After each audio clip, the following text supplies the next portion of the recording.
اس وقت جو میں نے حدیث شریف کی ایک آیت پڑھی ہے، بلغوا عنی ولو آیا، پیغمبر علیہ السلام اللہ تعالی نے اللہ کے نبی صلی اللہ علیہ وسلم کو سرزمین مکہ بھیجا۔ کہاں پیدا کیا؟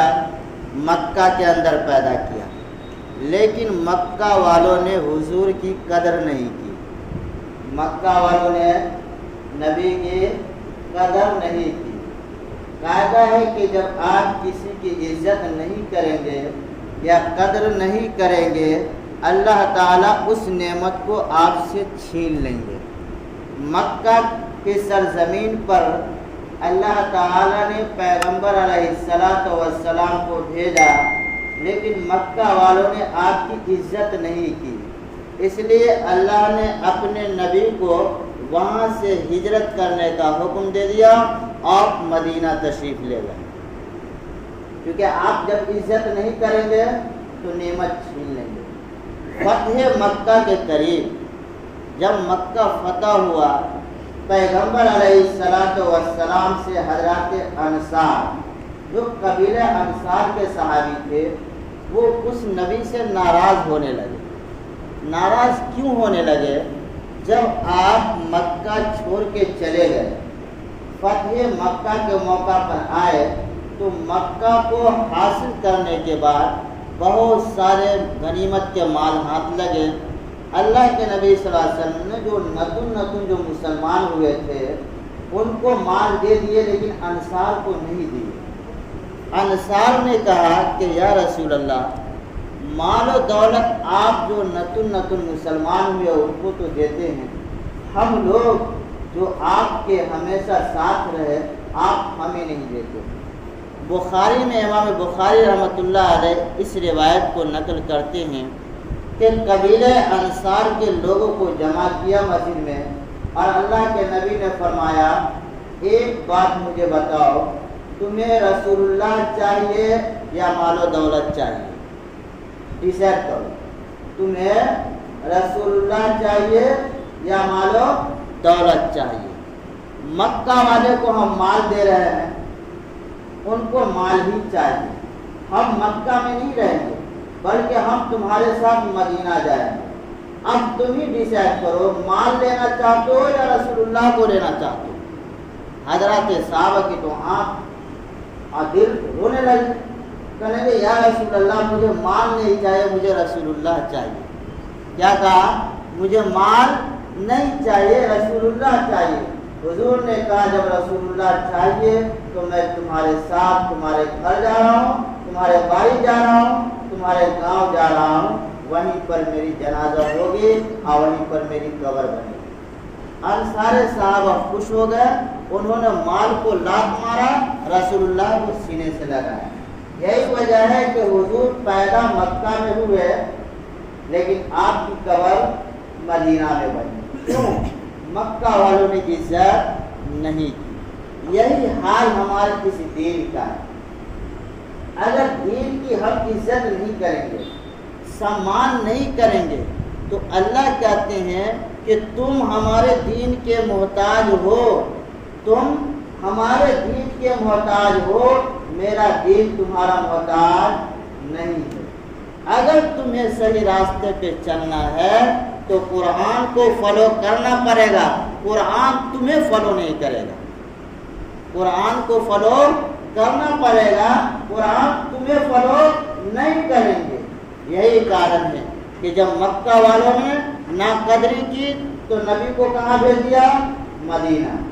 پھر مدینہ میں پیغمبر علیہ السلام کے جانے کے بعد، حضرات صحابہ کے جانے کے بعد، وہاں کے جو نئے نوجوان تھے، جو حضرات صحابہ کے جو صاحبزادے کہلاتے ہیں، ان لوگوں نے دین کی تھوڑی ناقدری کی، دین کی تھوڑی ناقدری کی۔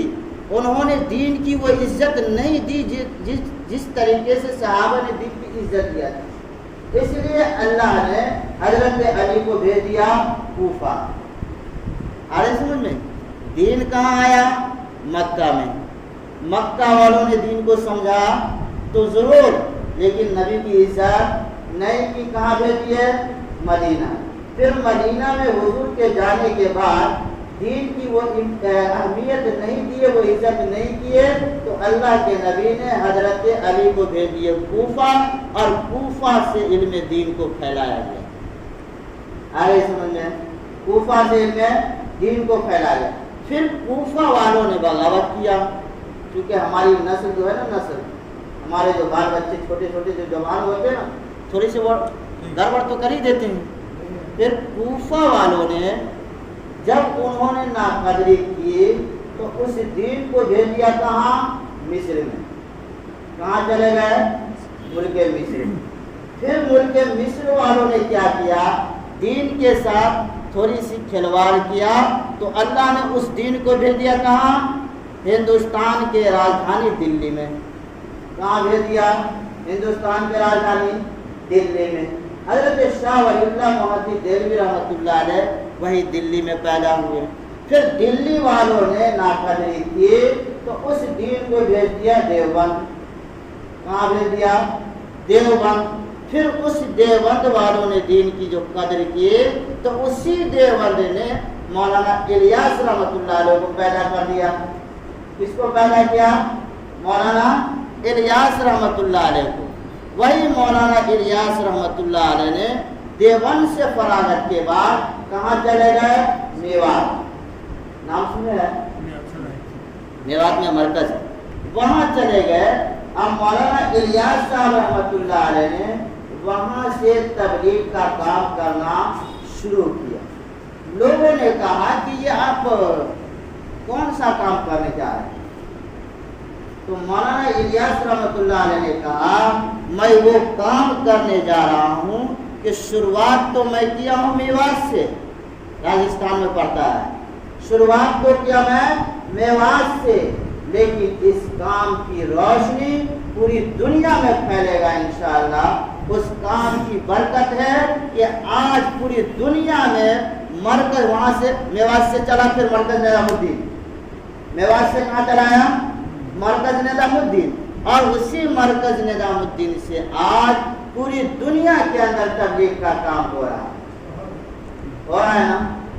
آپ کے آسام میں بھی تبلیغ کا کام ہو رہا ہے، جبکہ آپ کے آسام کی ہسٹوری یہ ہے کہ تقریباً آپ 100 یا 50 سال پیچھے جب آپ جائیں گے تو مسلمان نام کی نظر نہیں آتا تھا، لیکن اسی کام کی برکت ہے کہ آج آسام کے بھی چپے چپے ہر گاؤں میں تبلیغی جماعت کی برکت سے لوگ دین میں آ رہے ہیں۔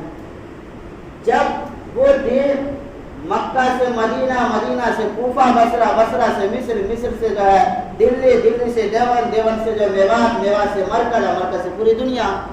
اب اگر ہم قدر نہیں کریں گے تو ہم سے بھی یہ نعمت اٹھ کے چلی جائے گی۔ اس لیے ہم محتاج ہیں دین کے، ہمیں ضرورت ہے، دین کو ہماری ضرورت نہیں، لیکن دین کے کام کرنے کا طریقہ کیا ہے اس کو ذرا سمجھیے۔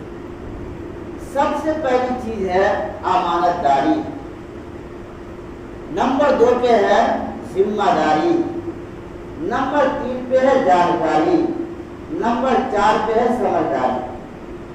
آپ اگر کسی بھی کام کو کرنے جائیں گے تو سب سے پہلے امانت داری ہونا ضروری ہے۔ آپ کو معلوم ہوگا کہ سارے مکہ والوں نے حضور کو کہا تھا نا کہ آپ امین ہیں، کہا تھا نا آپ امانت دار ہیں۔ یہ کب کی بات ہے؟ آپ کو نبی بنانے سے پہلے مکہ والوں کہا تھا کہ آپ امانت دار ہیں، کبھی جھوٹ نہیں بولتے، کبھی آپ دھوکہ نہیں دیتے۔ تو نبی کو پہلے مکہ والوں نے کیا کہا؟ آپ امین ہے، انصاف پرور ہے، امانت داری سے کام لیتے ہیں۔ آگے سمجھ میں؟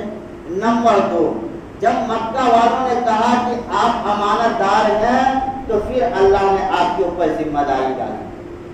نمبر 1 امانت داری، نمبر 2 ذمہ داری، پھر آپ اللہ تعالیٰ نے آپ پر نبوت کی ذمہ داری ڈالی۔ اقرأ بسم ربک الذی خلق، احرام نازل ہوا تھا نا، آپ نبی بنا دیے گئے، ذمہ داری آ گئی۔